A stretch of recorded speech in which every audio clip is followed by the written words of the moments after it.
Well, welcome back to Chapter 7, Part 3, Chapter 17. And I really had hoped I could finish it in 2, but I got to babbling too much. Okay, really quick. There's only like 3 slides left, so we're almost done. Or actually, maybe 6.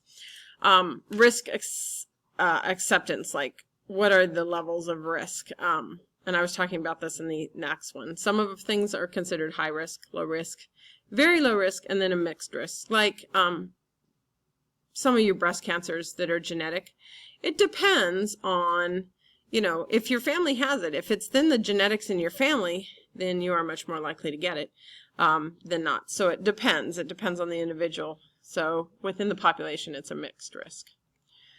Okay, so risk management, the process of determining what to do about a risk. So actually, there's an organization in our government called OSHA.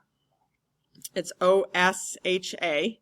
And honestly, I don't remember what it stands for right now. It's all capitals. And they make sure that your work environment is as safe as possible. So if you ever feel like you're being asked to do something that is unsafe in your work, you can actually report it to OSHA and they'll come check it out and make sure it's safe. Nobody should be required to undergo unnecessary risk. Of course, police and firemen have a very risky job and they take that into consideration, but they do everything. They have equipment and everything to make sure that risk is as low as possible. If you're working with chemicals in a factory, every precaution should be taken that you are not going to be exposed to unnecessary risk with those chemicals over a period of time and stuff. So you should have the proper equipment to deal with them. And that's what OSHA does. So what happens is we do a risk analysis. There's a risk assessment, which identifies the hazard, characterizes the toxin, the dose, and the response to it, your LD50, ED50, and there's an EC50, an effective concentration. So if you're looking at some other chemicals, you can do that. So they determine what an acceptable level of risk is depending on a lot of factors, and then they go into risk management, which is setting up policies so that the risk is within acceptable ranges. The fact is, these are the risks. Your risk, your greatest risk, the bigger the circle, the greater your risk. So heart disease and cancer and stroke are really our biggest risks. Motor vehicle accidents, but we don't often think of that as very dangerous because honestly, we have to do it every day.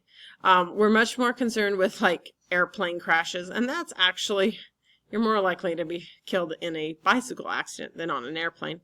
And then all the way over to lightning and flood. Although I will say lightning's very little, but you live in Florida, which is the lightning capital of the world, so it's a little higher here specifically. So is drowning because we have a lot of pools and a lot of tourists. But a lot of things that are very risky, we don't see them as very risky because we do them so often. They're so ingrained in our life, like riding a bicycle. So, okay. Qualitative risk assessment. And this is making a judgment as to the relative risk of something. So what is the probability that this will affect you? Probability of it harming you kind of thing. And that's a qualitative risk assessment. And you can assign them numbers and actually do this. And maybe we'll do. I have a risk lab we could maybe do. We'll see.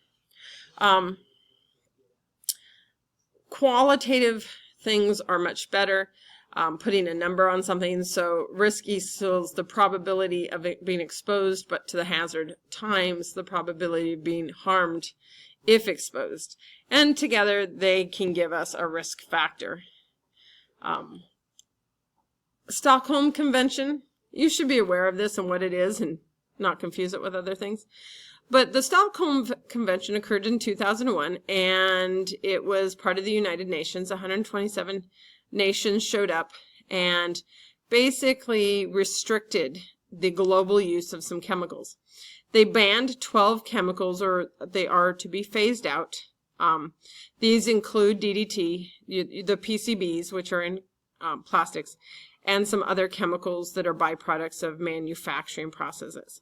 DDT still has not been phased out because the World Health Organization, still uses it to control malaria, kill mosquitoes to control malaria in a lot of countries. PCBs are really kind of been phased out or are being phased out with plastics. But we know that there's a lot of chemicals that are horribly harmful and stay in and persist in our environment. And the fact is we need to get rid of them.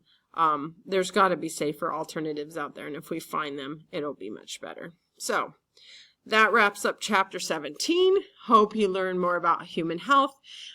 This will all come back up when we do pollution in different ways, but disease kind of won't. So make sure you're comfortable with disease and several of the major diseases, but we'll go over some of the big ones. So I hope you guys have a great night.